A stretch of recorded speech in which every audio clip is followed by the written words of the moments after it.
Cooking ಸಾಂಬಾರ್ಗೆ ಇವಾಗ ನಾವು masala ready ಮಾಡ್ಕೊಳ್ಳೋಣ. ನಾನು ಒಂದು ಈರುಳ್ಳಿ, ಆಮೇಲೆ ಕೊಬ್ಬರಿ ಆಪ್ಷನಲ್ಲು, ನೀವು ಬೇಕಾದರೆ ತೊಗೋಬೋದು, ನಿಮ್ಮ ಇಷ್ಟ ಅದು. ನಾನು ಕೊಬ್ಬರಿ ತೊಗೊಳ್ತಾ ಇದ್ದೀನಿ. ಆಮೇಲೆ ಒಂದು ಟೊಮೊಟೊ,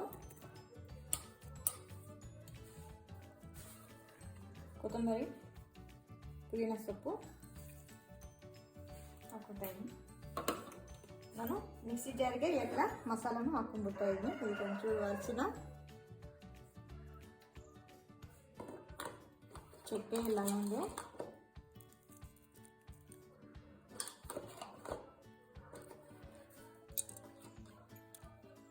ಏಲಕ್ಕಿ ಕೂಡ ಹಾಕೋಬೋದು. ಮಸಾಲೆ ಎಲೆ ನಾನು ಔಟ್ಸೈಡ್ ಬಂದಿರೋಂಥ ಮಸಾಲೆ ಏನು ಯೂಸ್ ಮಾಡ್ತಾ ಇಲ್ಲ, ಮನೆಯಲ್ಲಿರೋಂಥ ಮಸಾಲೆನೇ ತೊಗೊತಾ ಇದ್ದೀನಿ. ಖಾರ ಒಂದು ಸ್ಪೂನು, ಧನಿಯಾ ಪುಡಿ 1.5 ಟೇಬಲ್ ಸ್ಪೂನು, ಒಂಚೂರು ಮಸಾಲ ನಾನು ರುಬ್ಕೊಂಡಿದ್ದೀನಿ. ಆದಮೇಲೆ ಬೇಯಿಸಿರೋಂಥ ಒಂಚೂರು ಹಿತಿಕಿದ ಬೇಳೆ ಕೂಡ ಹಾಕೊಂಡಿದ್ದೀನಿ. ಯಾಕಂದರೆ ಸಾಂಬಾರು ಬೆಲ್ಲಕ್ಕಿರ್ತದೆ, ಇದು ಒಂಚೂರು ಹಾಕೊಂಡ ಮೇಲೆ ಅದಕ್ಕೆ ಸ್ವಲ್ಪ ಗಟ್ಟಿ ಬರುತ್ತದೆ, ಅದಕ್ಕೆ ನಾನು ಒಂಚೂರು ಹಿತಿಕಿದ ಬೇಳೆ ಕೂಡ ಹಾಕ್ಕೊತಾ ಇದ್ದೀನಿ. ರುಬ್ಕೊಂಡಿದ್ದ ಮಸಾಲೆ ನೋಡಿ ಈ ಥರ ನುಣ್ಣಾಗಿ ಆಗಿದೆ. ಇವಾಗ ನಾನು ಒಗ್ಗರಣೆ ಹಾಕ್ಕೊತಾ ಇದ್ದೀನಿ. 2 ಟೇಬಲ್ ಸ್ಪೂನ್ ಎಣ್ಣೆ ಹಾಕ್ಕೊಂಡು ಅದು ಸ್ವಲ್ಪ ಕಾಯಿದ ಮೇಲೆ ಸಾಸಿವೆ ಹಾಕ್ಕೊತಾ ಇದ್ದೀನಿ.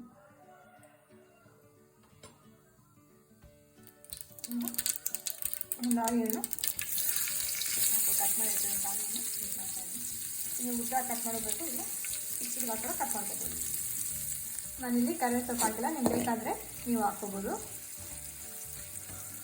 ಹಾಕಿದರೆ ಚೆನ್ನಾಗಿರ್ತದೆ. ಬ್ರೌನ್ ಆಗಿ ಕಲರ್ ಬರಬೇಕು.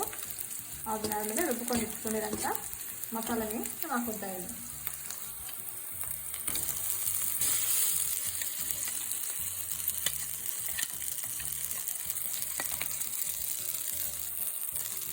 ಈ ಆಯಿಲಲ್ಲಿ ಒಂಚೂರು 30 ಸೆಕೆಂಡ್ಸು ಬೆಂದರೆ ಸಾಕು.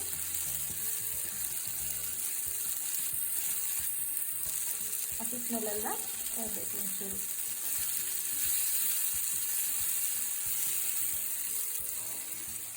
ಇವಾಗ ನೀರು ಹಾಕ್ಕೊಂಡು ಸ್ವಲ್ಪ ಹೊತ್ತು ನಾವು ಕುದಿಯೋವರೆಗೆ ಇಟ್ಕೋಬೇಕು. ಆಮೇಲೆ ನಾವು ಬೇಳೆ ಇಟ್ಕೊಂಡಿರೋಂಥ ಬೇಳೆನ ಹಾಕ್ಕೋಬೇಕು.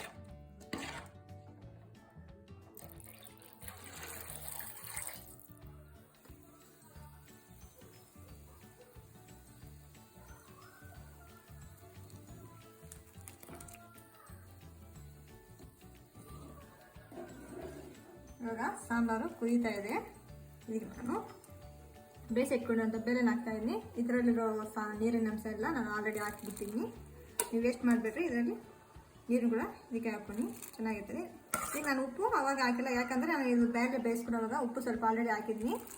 ಸೊ ಸಾಂಬಾರಿಗೆ ಇನ್ನೊಂದು ಸ್ವಲ್ಪ ಹಾಕಿದ್ರೆ ಸಾಕು.